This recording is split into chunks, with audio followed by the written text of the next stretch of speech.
Fermat's last theorem, the shortest algebraic proof of the composite identity x to the n times y to the n times z to the n equals x to the n times y to the n times z to the n plus z to the n cubed minus z to the n cubed.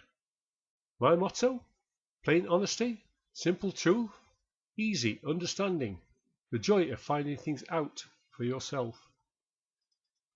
The simpleton's mathematical coat of arms. In Euclid we trust. For every triple of the form x to the power n plus y to the power n equals z to the power n that might exist, its composite x to the power n times y to the power n times z to the power n would be uniquely identified by x to the power n times y to the power n times z to the power n equals x to the power n times y to the power n times z to the power n plus z to the power n cubed minus z to the power n cubed. It is true for n equals 1 and 2, and x to the power n times y to the power n times z to the power n is reducible to solutions as the difference of two squares. It is not therefore conceivable that the Fermat triple exists for n greater than 2. Demonstration by shortest algebraic proof. 1. Any three integers a, b and c, when multiplied together, form the triple composite a times b times c equal to c times b times a. 2.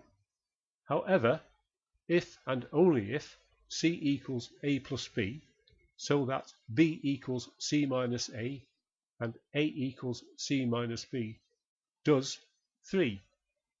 A times b times c is equal to c times c minus a times c minus b.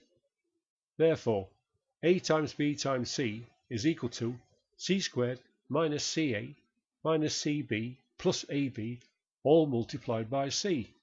Likewise, 5. A times b times c is equal to c cubed minus c squared a minus c squared b plus abc. Rearranging to give 6. A times b times c equals a times b times c plus c cubed minus bracket c squared times a plus c squared times b, close bracket. Therefore 7. A times b times c is equal to a times b times c plus c cubed minus a plus b, all multiplied by c squared. Therefore 8. A times b times c equals a times b times c plus c cubed minus c cubed, because c equals a plus b as stipulated in 2. QED.